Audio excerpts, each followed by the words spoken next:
Hey, what's up, everybody? Stoked to be back and really stoked to talk about today's installment, The Lord of the Rings and the Tolkien universe. Because when you're talking about Lord of the Rings, there's a lot of. Sorry, I just ran around my house grabbing stuff, and then I clicked on the video, and so I'm a little out of breath. So, Lord of the Rings is a great trilogy, I think, but I'm here to defend it from a Christian perspective and to say why I think it's not wrong for Christians to watch Lord of the Rings. And I just did a series um, on superhero movies and kind of examined some of the themes in the superhero movies. And I think maybe after this video, where I defend the best movies ever made, the Lord of the Rings trilogy, um, that that with after this video, hopefully I'll get in some themes with the Lord of the Rings. But basically, the reason I'm doing this is because I've had a couple of arguments with people online where people were talking about the Lord of the Rings being demonic in their themes, and I don't come right out like with the superhero thing. I didn't come out and say the Avengers is demonic or Guardians of the Galaxy is demonic. I didn't make that claim. I just examined themes and thought about those things critically. And you can watch those videos and watch the movies even and see what you think as well, like what we think through a Christian lens. But yeah, so I got into this interesting thing where I was watching a video on YouTube where they were talking about like demonic movies, like and then they included Lord of the Rings in the list, and I was always just under the impression that Lord of the Rings was a. I mean, there's a lot of violence in Lord of the Rings. There's huge battles, um, orcs and men and elves and dwarves getting slaughtered in these giant battles. Um, but and so that was one of the reasons why they said it was evil, because I think they went through a list of like these movies and what movies have the most amount of people dying, and I think like Return of the King ends up having the most amount of people dying in the movie. And I kind of wonder if they include orcs with that list, because like when I see an orc die in Lord of the Rings, I'm not like, "Oh man, that is so it doesn't like hurt my eyes," right? It's kind of gross sometimes, but they're pure evil. So that's the thing about Lord of the Rings, is it like fundamentally is good versus evil, right? Um, it's protecting the world from the spread of evil. So we're gonna talk about that. But I and so I got so going backwards, I got into this alt internet debate with somebody, and he made me feel like almost as though I wasn't even a Christian because I was defending Lord of the Rings. And I said, like, Lord of the Rings, if we're talking about all these movies that are horrible to watch as Christians and that we shouldn't watch any movies, and this was kind of this one channel, which now I got kind of sucked into learning about those themes and stuff. But um, and and I'm like, why do we want to include Lord of the Rings with that? I mean, I've always felt that Lord of the Rings is one of those stories, even though it's fantasy and it does have wizards and dragons and witches and etc.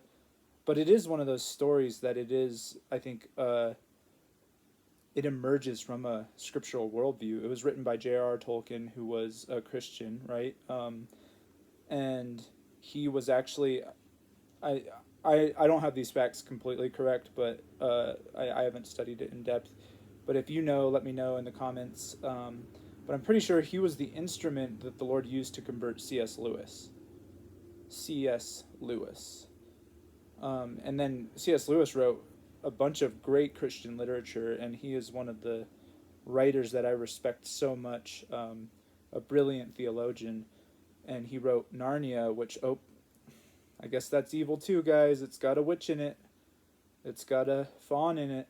And so I don't know. I think we have to be walking that fine line between, discernment and giving grace. Like when we think about how we are to watch things in the culture. I mean, the Bible does say don't put any evil things in front of your eyes, right? So like if I just go and start watching, you know, horror movies, Rob Zombie movies, um what are some of his movies like? He didn't do the zombie movies like Dawn of the Dead. I think he did what was that one? Something about the devil's rejects, right? And there was another one which I actually watched before. Don't watch that movie, please. That is like actually, I would actually as a Christian be like, if you're a Christian and you want to watch that movie, I would advise not to, right? But like as far as Marvel's Endgame, I'm not gonna say don't watch that, right? I actually watched a video where somebody was talking about I think it was an inspiring philosophy video where he was talking about the end game, and he was able to extract a very good biblical truth out of one of the themes in that movie. So there are positive things in those movies. There are good things we can bring out of them too, right? And so I'm thinking like there's a fine line between discernment and just condemnation and like looking at looking at these movies from a oh, I don't know why there it goes. My screen went kind of dark. Looking at these movies through a biblical lens. So, and I did one of the videos that I did that was more political about about Christians' places in politics, and at the end of the movie I drew an analogy from Lord of the Rings, and I think Lord of the Rings is full of these little treasures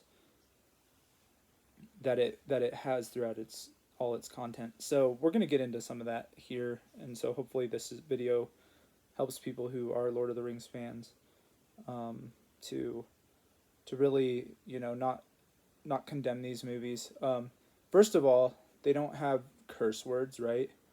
They don't have like sexual content throughout it. There's violence, right? So, and so that's one thing that we can remember. And one of the questions is, does it invert the gospel? Does it invert the biblical theme? And so I think that's the broader thing that we have to look at, because there is no depiction of the Godhead. One of my friends told me something interesting that he thought it did kind of to depict the Godhead, where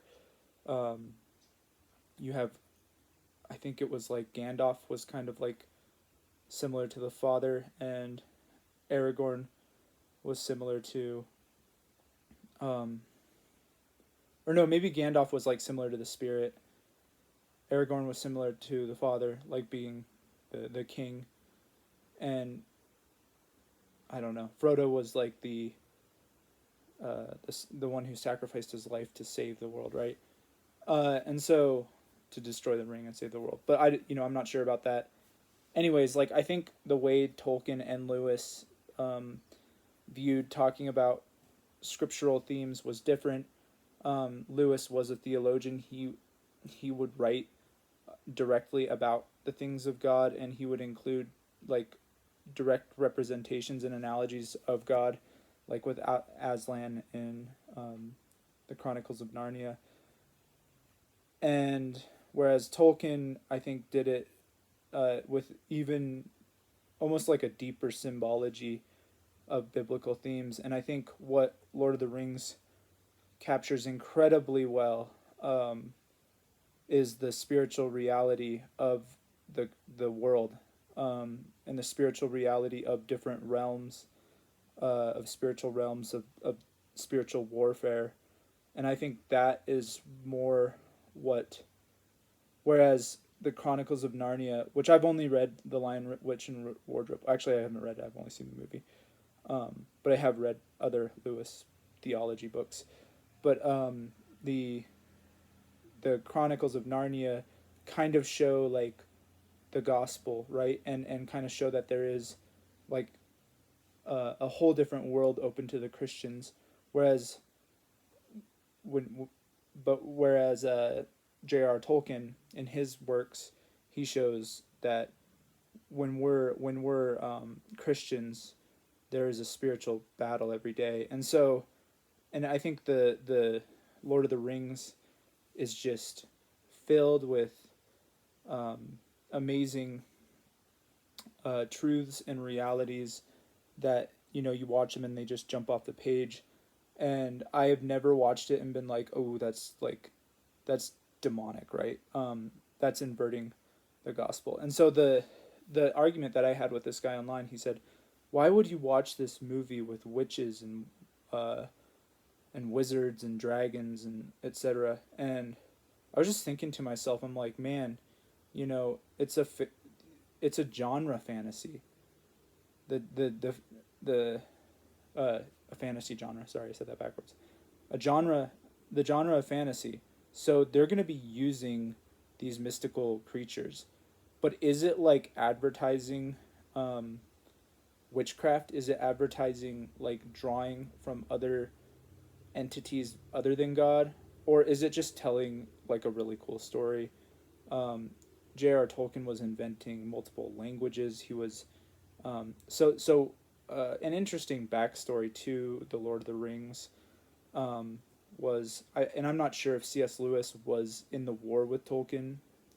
Somebody else might have more on the history, but in World War One, Tolkien and some of his friends, and I think one or two of their they had this close knit friend group, and they were all Christians, and they were very brilliant literary people, and so they understood literature, and they wanted to see more stories like the ones that they were coming up with in the war, because the war helped give them a deeper insight of the way the world works, and the powers that are at work in the world, the unseen powers that are ruling over the nations and causing people to rise up and nation to rise up against nation. And they were seeing these things happen because they were right in the midst of it. And I think one or two of Tolkien's friends were like on par with him as far as like their knowledge and their theological knowledge, their literary knowledge, and they ended up dying in the war. So you think about you had Tolkien and Lewis come out of that, but you might have had two or three more amazing men who would have created other worlds for us to explore, but they lost their lives in the war, right? And I think like Tolkien was in a way, and Lewis were in a way carrying that weight of their friends, and they felt like they owed it to them to create something for the future generations and for their legacy to lead on. And so it wasn't just like a story they thought of, but they felt like these stories needed to be told, that these stories expressed, even though they were fantasy and make believe, in a way they told the truth about human nature. And so, and also like when you look at Lord of the Rings and some of the themes you have in Mordor and Isengard, you have the orcs rising up, and there's deep pits that they're bringing out all this metal and creating weapons and creating huge weapons of war and burning down forests and destroying the world around them so that they can come and in turn dominate the world. And so a lot of that is coming from the knowledge that Tolkien and Lewis and their contemporaries had of the amazing powers of war and the propensity of mankind to steal, kill, and destroy. And so, I mean, I think it would be mental gymnastics to link Sauron and Saruman and Isengard and Mordor, and the orcs to like God. And so, but one of the things that people who argue against Lord of the Rings and say it's demonic, they say that Sauron is like a symbol for God because he's the one eye who sees everything. Um, but even the word Sauron is closer to Satan than it is to, Yahweh, and but I don't think the name really had much to do with it. Um, and they also point to like Gandalf being a wizard, um, which I don't really know how to get around that, but like I would say he was a wizard, but he was drawing from a different power than the power of wickedness, and he also um, seemed to acknowledge the biblical worldview that there was a life after heaven. There was a heaven, and he had been there. He had traveled to heaven. He had gone there. He casts out a demon in the first movie. He the demon tries to pass from within the underworld. The Balrog tries to pass over a bridge, and Gandalf stands between it and the world, and he says, "You shall not pass." And you've probably seen the movie. If you haven't seen the movies, I would say turn this off and go watch them because you'll have a better understanding of what they are, and they're just great, incredible movies. Peter Jackson did a wonderful job, a masterful job at capturing the three series, and he made changes, which some people weren't happy about, but I think a lot of those changes kind of had to be made to turn it into a cinematic experience. Sorry, there seems to be spit flying out of my mouth as I'm talking. I'm just passionate about this stuff, guys. And my this is just okay. Here we go. I'm trying to get my camera to steady. So, um, but anyways, uh, so Gandalf casts out a demon, right? He's leading the Fellowship of the Ring. Like in a sense, you can almost think of them as like disciples. They're trying to fight evil, and they're trying to cast out the evil from the world because they acknowledge, because they're able to see things, and they have a brotherhood, and they're able to see things from the perspective of good, that darkness and shadows and evil are impending on the earth. And that explains the biblical reality really well. When you're a Christian, um, a spirit-filled Christian, sorry, my phone was ringing. When you're a spirit-filled Christian, you recognize like every day is a spiritual battle, and that the times in the end days get darker and darker and darker, and people's minds are people reject God more and more, and as that happens, things start falling apart. And if you're alive in 2021 and you were here for 2020, you saw something similar to that. And so you people I've talked to who are secular have seen that things, excuse me, have become darker. So I when I was talking about like Ultron in the Avengers, who wanted to destroy the world and then create a world of robots that models after him, and he's quoting the Bible the whole way. On this rock I build my church. He has a Messiah complex. So it seems pretty obvious that they're trying to make him into like a pseudo god like figure. Whereas in Lord of the Rings, you have people who are possessed. Like Gollum is possessed by the ring, right? And so it seems like Tolkien is bringing out those themes of demon possession in the Balrog, in and it in Sauron, and Sauron is kind of the one who possesses these creatures.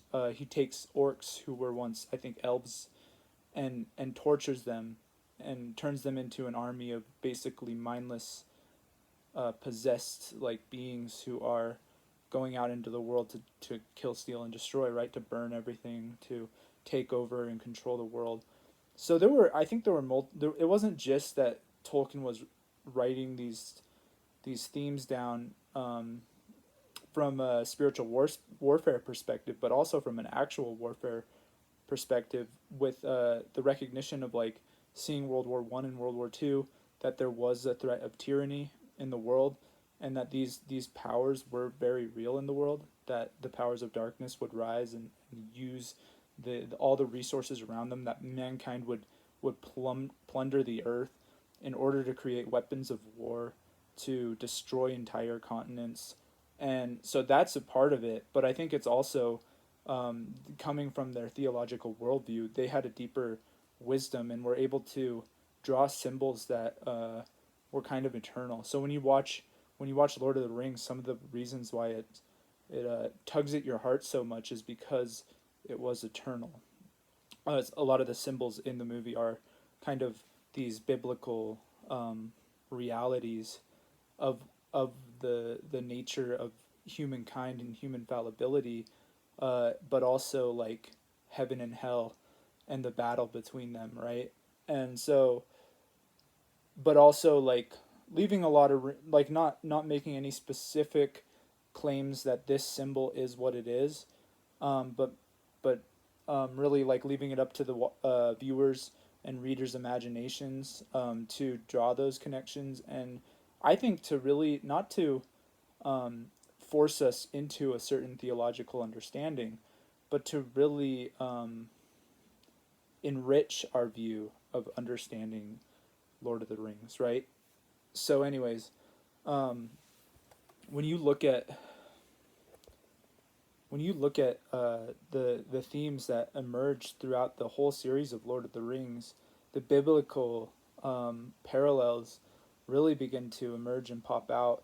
And when you understand that these men who were at war together, who had formed a bond of brotherhood that was unshakable through their faith and through their literary understanding and through facing immense suffering and terrifying things every day, and weapons of war and destruction in the midst of a fellowship that was incredible. That and acknowledging that that is the world that Tolkien's universe came out of.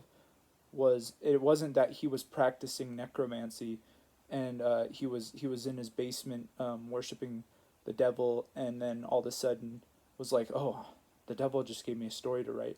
No, he wrote the Fellowship, uh, excuse me, his universe, coming out of a bond of brotherhood with his Christian brothers, right, who he was at war with, and actually losing some of them. So his book was almost like an epistle to his dead brothers, right? Like, anyways, I might be off base, but I get passionate about this stuff because I think that they merit a defense when Christians are saying like, you can't watch that, and if you watch that, you're not a Christian. You know, it's like, whoa there, you know, slow your reins. Like, I'm down for you to make a defense and tell me why you think uh, Lord of the Rings is demonic, uh, but just like pointing the finger at anybody who watches Lord of the Rings and saying they're not a real Christian, that's just weird. So yeah, I think Tolkien's aim was to really not force his own theological opinions onto people, but to create a story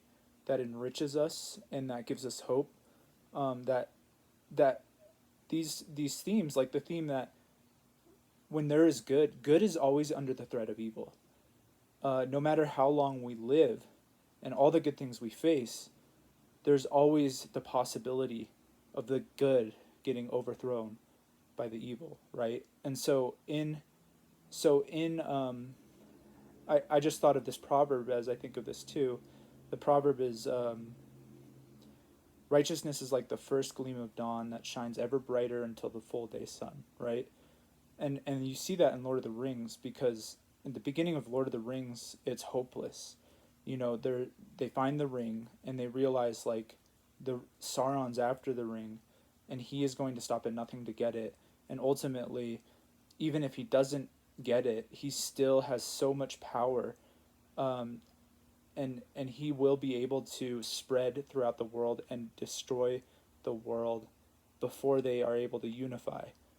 Um, and it basically takes God's providence, right? It takes a miracle to help the Fellowship to unify these nations, to unify Gondor and Rohan and the elves and the dwarves to together to stand against the evil that comes on their doorstep. And but at the beginning, there's always that hope. There's always that glimmer of hope, and you see that in Frodo and Sam, right? And the glimmer of hope comes from their brotherhood and their friendship and their desire. And so you look at the Shire, and it's kind of like Eden, right? That's I think one of the parallels that's meant to be seen, is that the Shire is like Eden, but they are forced to leave the Shire, and then they're forced to travel a windy road, a narrow path, all the way into the heart of darkness. They leave paradise basically, and they have to walk to Mount Doom and to destroy the ring, in order that they can return to the Shire. They have, because, and you kind of think about the way sin has entered the world through sin, and then we were forced to leave the garden. But in order for us to be redeemed, Jesus Christ had to come into the world. He had to descend from heaven to earth, take on human flesh, and live a perfect life, and then face all the terrors and suffering that hell could throw at him, so that he could defeat hell and return us all back to what he created us to be, in relationship with him and in relationship with the Father. And and so that, I mean, I think that story kind of emerges through Frodo and Sam, but it emerges in other places too.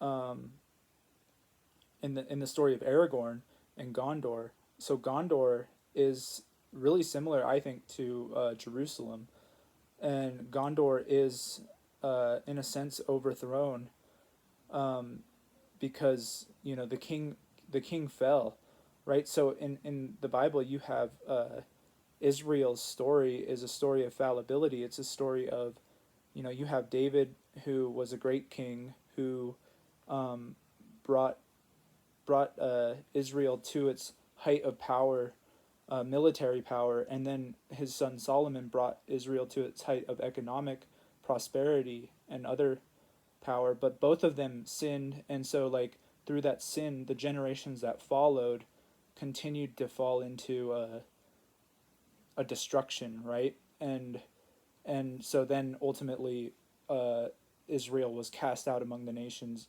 and overthrown by Babylon, right?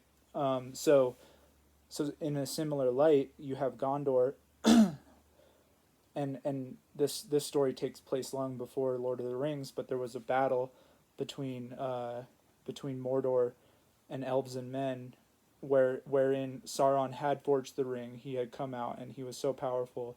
And then Isildur, who was the king of Gondor, or the king's son at that time, he killed, or no, he didn't kill Sauron, but he cut off Sauron's hands and pulled the ring off his finger, and went to destroy the ring, but ended up and keeping it for himself.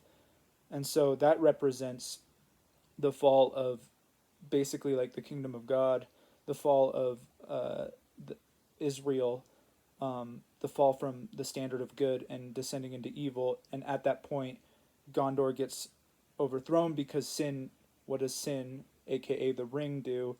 It deceives us into thinking that it's what's good for us and that it contains in it a treasure, but ultimately it enslaves us to its power, right?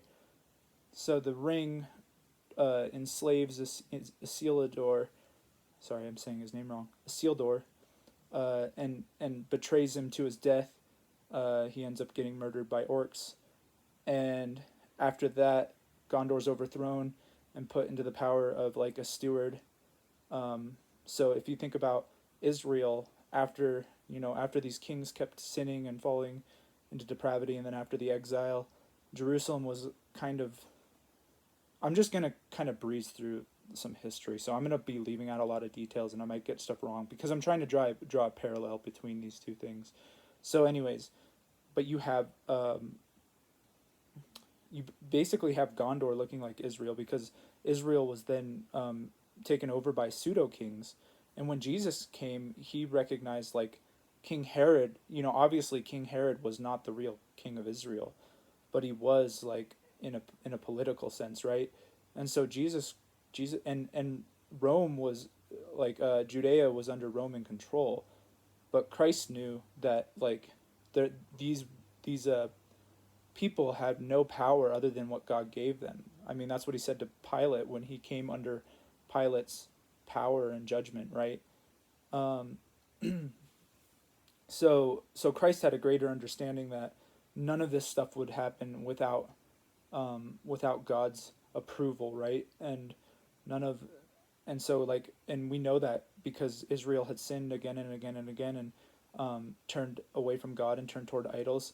It was handed over to its own depravity, really, and God just basically allowed it to have its own way, but that led to its destruction and led to the exile, and which is really a tragic story. But anyways, so going back to Lord of the Rings and Gondor, you have that same story in not in a perfect parallel, but in a similar sense with with Aragorn. So Aragorn is kind of an exile, right? He is so he's not supposed to be a perfect representation of like the Godhead or anything like that, but he is the rightful heir to the throne of Gondor, right? And so he would rather be humble and become the servant, right? And to help to just enter into these crazy battles and to descend into the depths of hell in order to defeat hell, basically, right? To fight orcs, and to instead of sitting up on a throne like the Steward of Gondor was doing and pretending that this like the Steward of Gondor was pretending that he actually had power, when he didn't have any power. He was just a madman. The only thing he had power to do was to lead Gondor to its destruction, right? And so you have Aragorn was the rightful king, but he was in exile because of what had happened with his ancestors, and he recognized that he had the same fallible blood flowing in him as Isildur had, who caused the kingdom to fall. But there was always that glimmer of hope, right? Like that proverb I said, that glimmer of hope that Aragorn would return and come back and reclaim and restore the kingship of Gondor and bring it into a new time of prosperity. So that kind of coincides with the New Jerusalem and the Old Jerusalem, and the hope of the promise and the new covenant, right?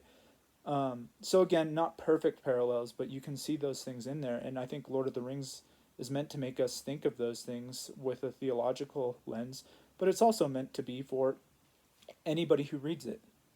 You don't have to be a believer to like read or watch Lord of the Rings and really appreciate its value and its magnitude.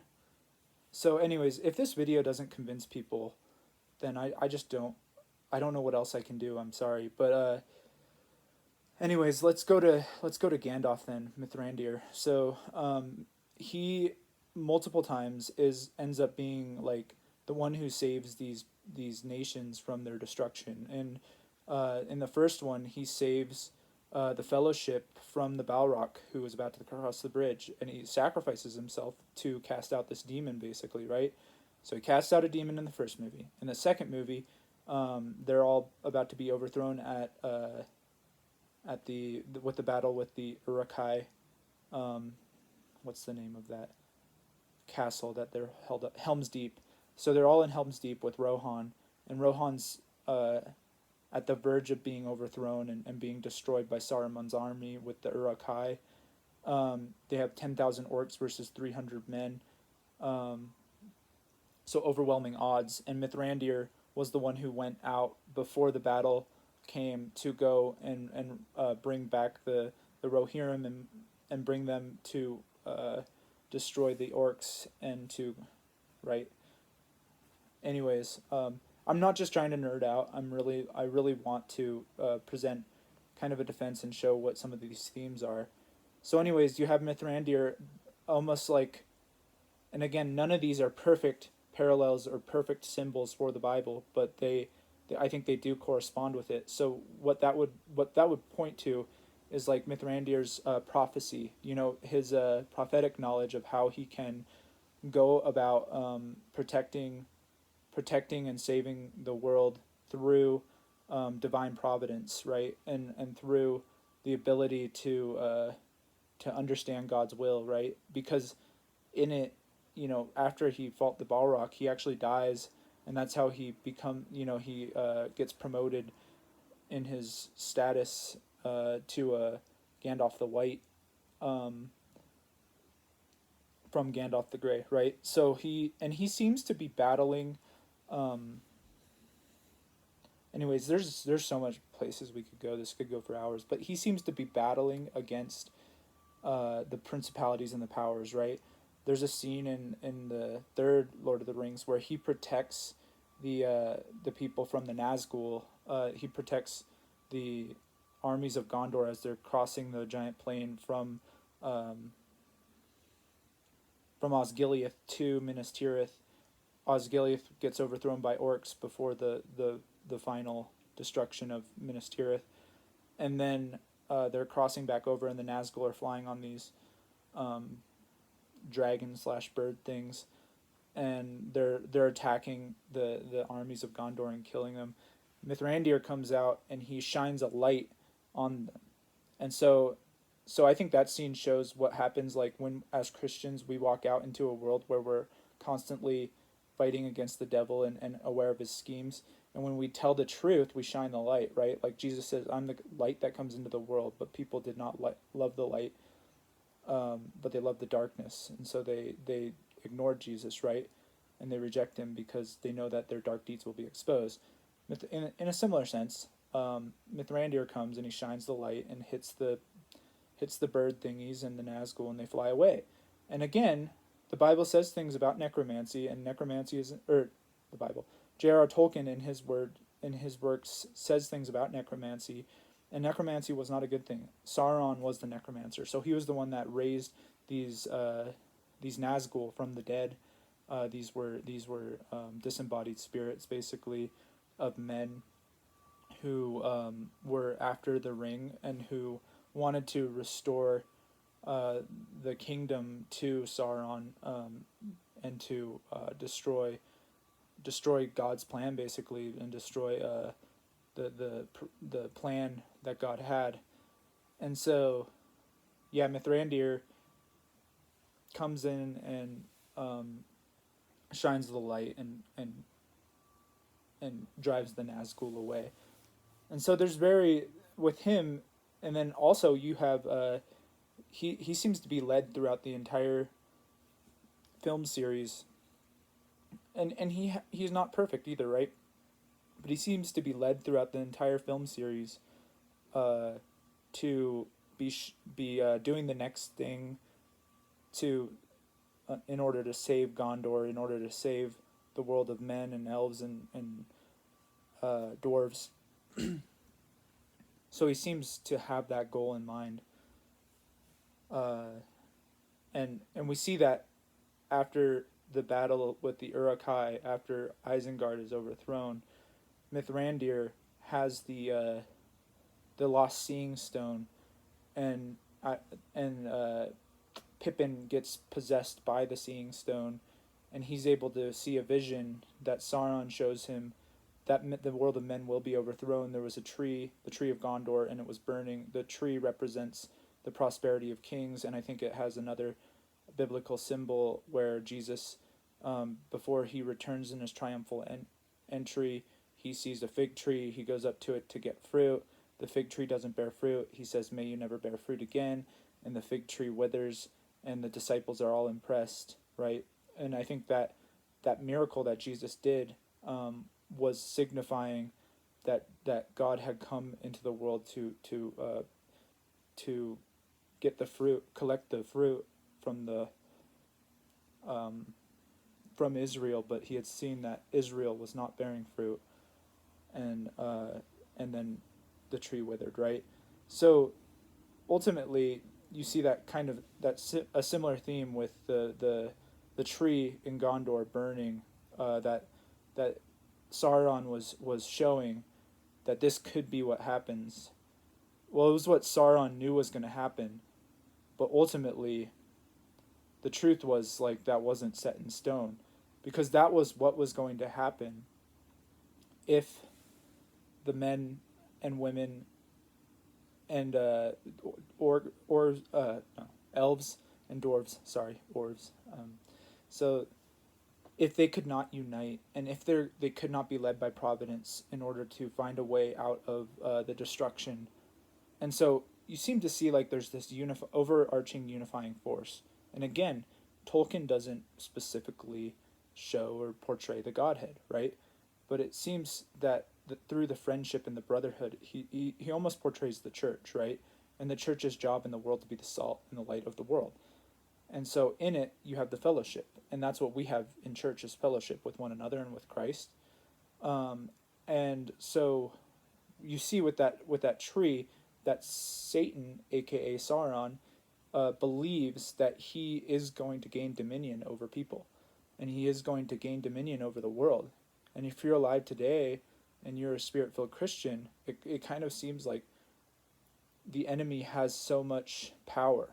He has so much power over the world, and the principalities and etc. have so much power over people's minds and hearts, and the hearts and minds of nations.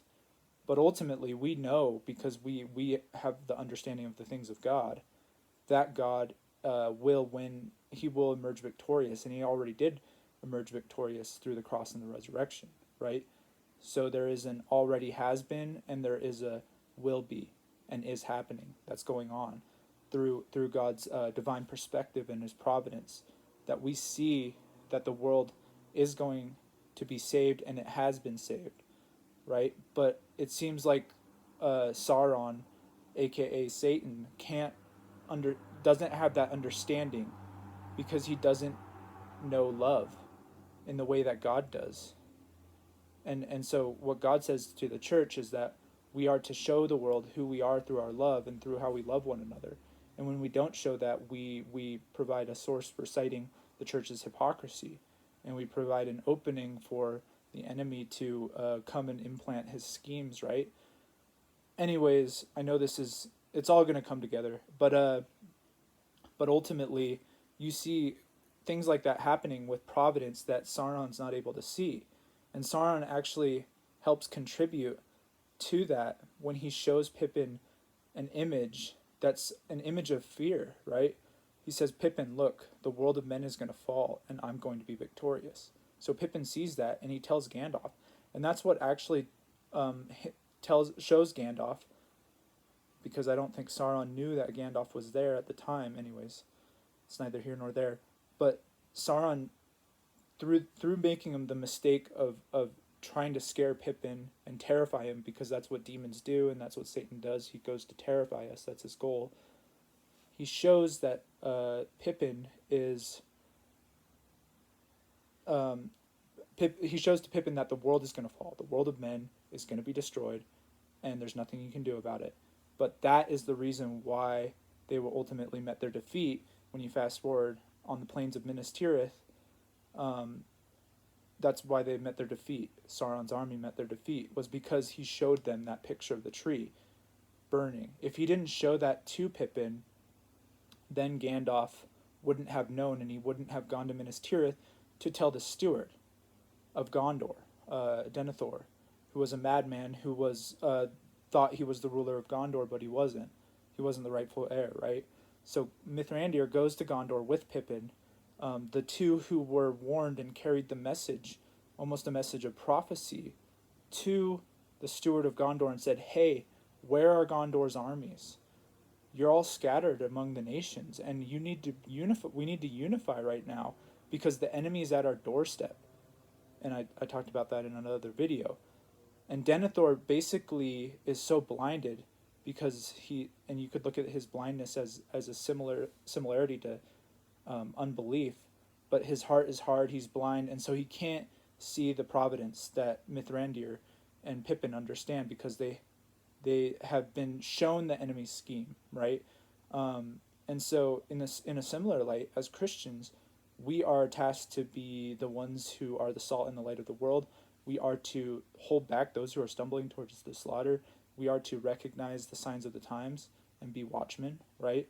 So in a similar way, Mithrandir and Pippin, with the gift of prophecy, aka having a sign of what was going to happen, go and warn them. And they're able to light the beacons, which warn Rohan, and Rohan comes, and that if Rohan didn't come, their defeat would have been hastened Minas Tirith's defeat. So Minas Tirith would have been destroyed. Every man, woman, and child in the city would have been killed by the orcs, right? And Aragorn even recognizes that because he is almost like one of the workers who, if you look at Pippin and Mithrandir as the ones who are warned by God's providence to go and tell the world that its destruction is at hand, um, to tell Gondor's king that the destruction is at hand. Um, and Aragorn's like the one who is actually going to be the one to facilitate uh, the armies, right, and to bring the armies in to meet the enemy right where he is, and to cast out the enemy's legions, right. And so he ends up talking to Theoden, and he's like, "Hey, I know we're camped out and we're gathering the army and we're waiting for more people to come, but if we don't leave like tomorrow morning, Gondor's going to be dead, right?" And so as a Christian, we need to recognize like, hey, if we don't do something now, if we don't step out in faith, people are dying. Like people's souls are being controlled by the enemy, right? If we don't step out now in faith and live a life of love and live a life of truth, if we don't love our brothers and sisters, we're in big trouble. So, anyways, you have that symbol coming in, and then at one point, going back to Denethor, I think this is one of the most striking themes in my mind, that goes along with the biblical worldview. We remember Mithrandir warning, um, warning Denethor, "Hey, the enemy's at your doorstep." Denethor doesn't believe him. Denethor is like, "Okay, like I've heard that story, but basically like that's just kind of out there in the ether." And so he's so consumed with himself. He's so consumed with, um, the that he has like this power, but he really has no power at all. And so Mithrandir tells him that, and then he's so blinded in his unbelief that once he walks out, at a later point in the film, he walks out and sees that, guess what, the army is there. Mithrandir was telling the truth. He wasn't just trying to usurp you. He was telling you that you have to get ready. And when Denethor sees that army, because of his unbelief that's already there, he thinks that their defeat is certain. And he says, "Flee for your lives." He yells across the city so the whole city can hear him. He says, "Flee for your lives." And then, everybody's like, "Wait, what? We're not supposed to defend the city?" And Mithrandir beats him up, and then Mithrandir says, "Prepare for battle," right? So we see that, ultimately the I think something that just came to my mind was like that's similar to like when you're looking at Israel, you had the prophets and you had the kings, and oftentimes the kings were living in open rebellion against God and they were living in idol worship. You had Elijah, who was really in charge of Israel, right? He was the one that was pointing out Ahab's hypocrisy, and you had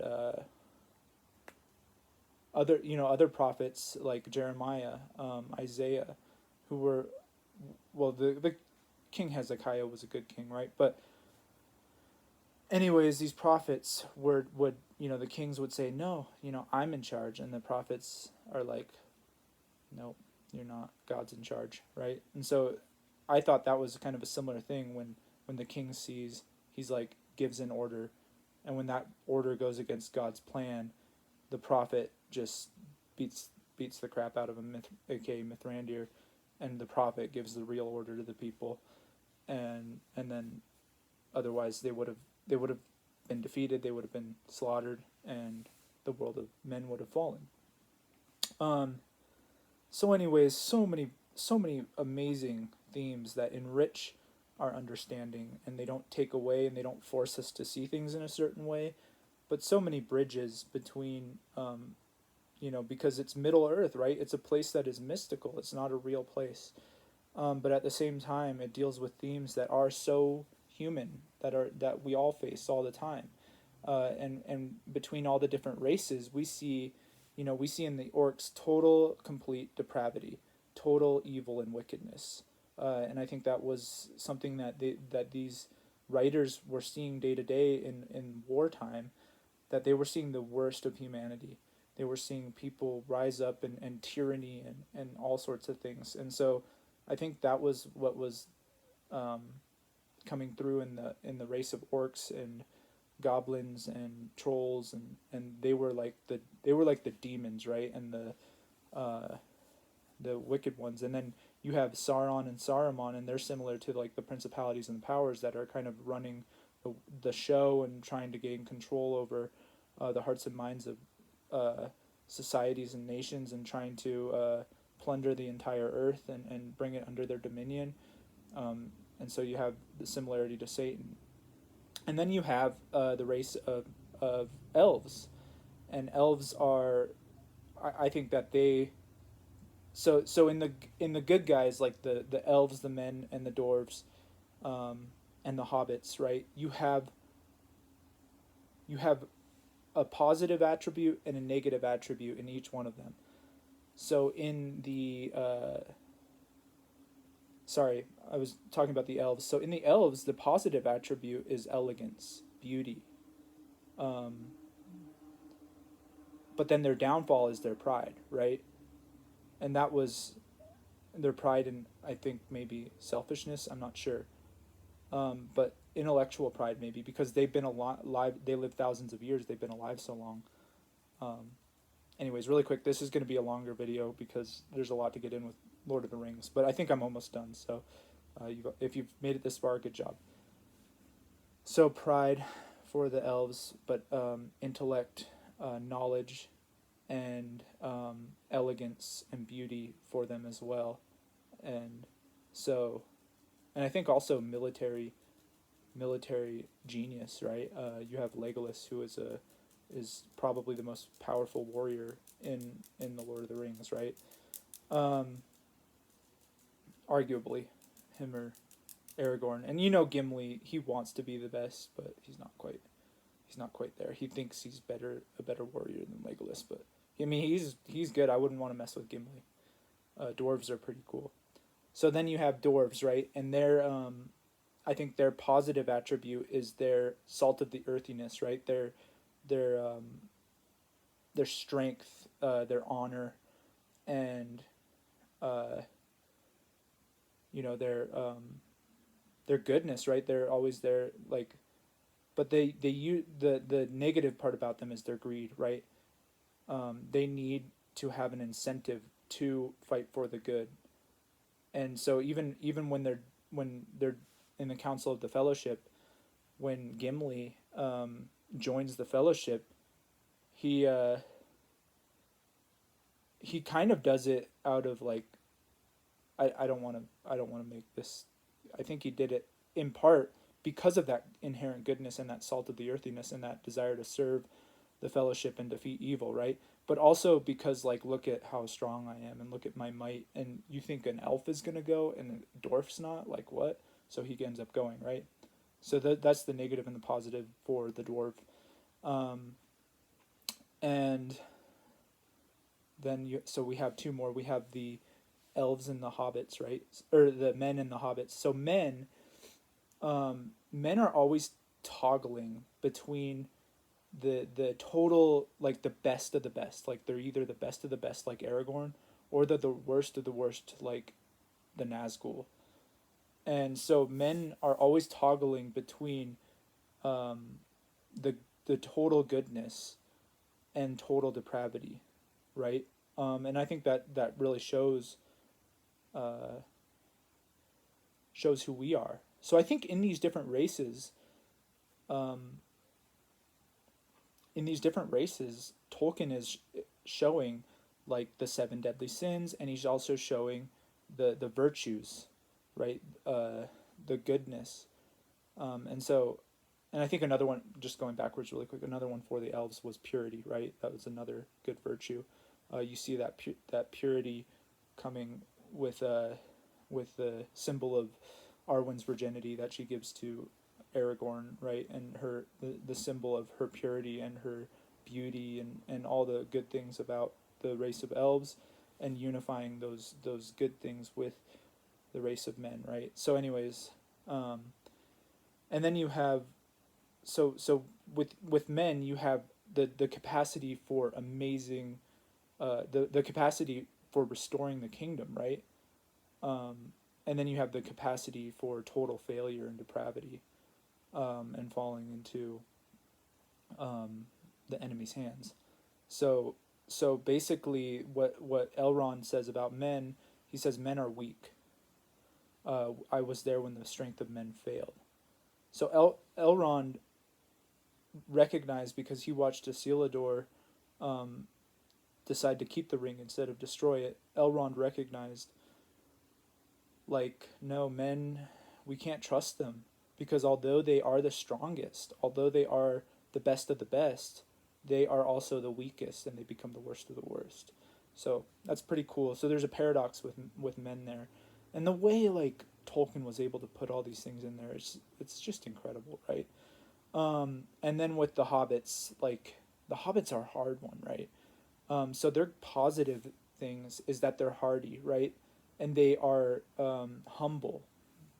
They live in meekness, right? The meek shall inherit the earth.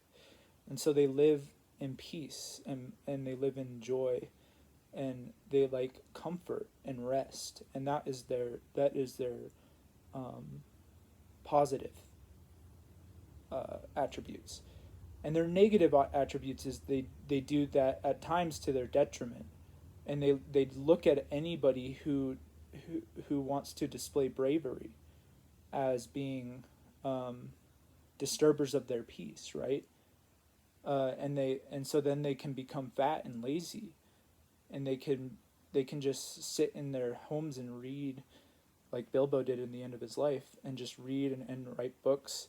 Well, there's real destruction that's threatening the world, and but they also have the power through their meekness and through their humility and through their desire to for prolonged peace. They have the power, the only power. None of the other races had this power to actually save the world, right? Aragorn didn't have that power because the ring would have ultimately destroyed him. So and then so when we unite all these themes and we think about them from a biblical perspective, all of these virtues and detriments, they all are realities in Scripture for describing the human condition, uh, and really what the gospel, the way we see the world, is often not the way it is, and we sin, and we plunge into these seven deadly sins, and sometimes we don't even know we're doing it, but the gospel brings us out of those things, right? Um, so anyway, with the hobbits, they have the power to destroy the ring and to save the world because of their meekness, because of their humility, because of their, like, Frodo and Sam recognize that they're probably not going to make it out of there alive, and but they set themselves aside, and they recognize, like, and they do it in a lot of ways for the Shire, for the garden, right? They want to return to the Shire, and even if they can't return to the Shire, they want the Shire to be preserved for the generations in the future. So the Lord of the Rings is full of that, right? And you could also make the argument, like, that the Lord of the Rings is a deeply conservative book. It's not a progressive book. It shows where the desire for unhinged human progression goes. It goes towards destruction and plundering the earth and wanting to destroy everything. But yeah, the hobbits, they want to enjoy peace, and like I said before, the negative aspects of the hobbits' characters are that they want peace so much that they become lazy in their peace, and they don't recognize the signs of the times, and not only that, but they label anybody who enters into their little world to say, hey guys, wake up, like, there's evil on the doorstep. They label them as disturbers of the peace, like with Gandalf when he comes in the first movie. Um, so ultimately, they have to And then when the hobbits return um, after saving the world, they're still like, the hobbits are still in their own little world. They don't understand that the only reason they're able to have fun and enjoy peace and enjoy their beautiful shire is because some of the hobbits were able to leave, and they had set themselves aside. They had set aside their comforts, the comforts of home, and left everything to go and follow the path, the windy, narrow path, the difficult path to Mordor, to destroy the ring, right? And so, yeah, these themes just pop out everywhere.